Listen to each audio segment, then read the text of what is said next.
Welcome to video number 4. We're going to discuss how to help. So now that you understand the whole process of how do you figure out what kind of value to add, let's start by asking a question. And that question is, how can you help the customer? Or how can you add more value to the video course that you purchased with private label rights? So let's talk about practical terms, because we talked briefly about kind of the fundamentals. So this is how you begin to succeed. Maybe you can add another video, like a bonus video. Maybe there is a video course that's 10 parts and maybe it's missing a part and you've written it down, and maybe you add another video, like a bonus video. And surely you would only know this if you actually went through the video courses yourself, right? There's always something that stands out as you watch something. Well, I wish I could learn this, or why isn't this in the video course, right? You should ask, why is this not here? What is this? Or where is this? So why or where and all that. There's always going to be a question. And as you begin to ask those questions, you can fill those gaps with extra value that your competitors will not do. If you're doing this, great.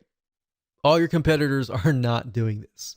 In fact, I commend you for even watching this. So most of your competitors don't do this, so you typically don't even have to worry about 80 or even 90% of them.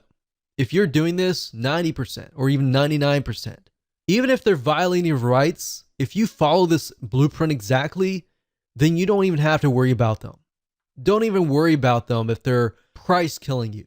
I really want you to think questions like, maybe this course is really good, but it needs additional information such as a checklist, a workbook, something to help people take what they learned and actually apply it. You could take notes, look at the transcripts, see what golden nuggets stand out. You could create an action workbook. What do people need to do in terms of next steps so that people can take what they learn and truly apply it and succeed? You see that right there? As long as you understand that you want to help people consume the product that you're selling to them succeed, then guess what? You're going to figure all these golden nuggets, probably more than me right now. And probably many of you are thinking of a lot of different things. So jot those ideas right down. So perhaps in the video course, something is explained, but it is not very clear. So you could create an infographic that clarifies and gives value added information. So maybe as I'm teaching this video course right now, you're thinking, oh, I can create an infographic out of that, right? Go do that. Add that value. Or maybe you're watching this video course and you realize that another video course could be created, sort of like a sequel or a part 2. You could do that.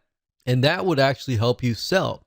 I mean, think about it. You could set that up as an upsell of this video course, and you could essentially sell that. And you could do a part number 3, part number 4. Or maybe as you watch it, you feel uneasy because something else is missing. Figure out what that is. Does that make sense? Can you now see how, just by going through the video course itself, you can begin to see nuggets of value that you could potentially add in? And by adding these value points, you can also sell these on your sales letter to show people that you're not just selling the exact same course as everybody else. In fact, you have something different, something better. Now, let's say, for example, that you're selling a piece of software. Most of the time, as far as videos related to software is what speeds things up. Video courses typically tell you the manual process of the software. So what you could do is, if you, let's say, for example, bought a piece of software that had private label rights on it, what you could do is create a video course that shows the slow, tedious manual process of what the software can speed up. And you can add value, and you can give that video course away for free. And when people consume that, they feel like they've gotten value that they want to go buy the software. So that's a little bit of an idea that you can use in other private label rights packages. So once you figure this out, you need to begin to jot down what this looks like in your own situation. What does that look like to you in practical terms? If it's a checklist, a workbook, an infographic, or an extra video.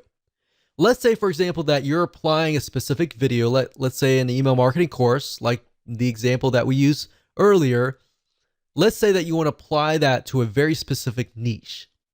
What you could do is add an extra video or a checklist that caters to that specific niche. Now you need to think about who is going to create this. Are you going to create this, or is somebody else going to create this? Are you going to hire an article writer to create perhaps the written portions, or are you going to do this? Are you going to create the video or the bonus videos, or are you going to outsource this? Whatever you decide, at the end of the day, you need to figure out your next steps.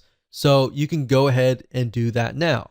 Now, to help you along the way, if you were to hire somebody like an article creator or a video creator, then oftentimes you can find these types of people on Upwork.com or even Fiverr.com. And of course, if you don't have any money to do this, you should be doing this yourself. Now, while it does take a little bit of time out of your busy schedule, at the end of the day, this is what you need to do in order to survive and make sure that that particular private label rights product lasts for many, many years to come.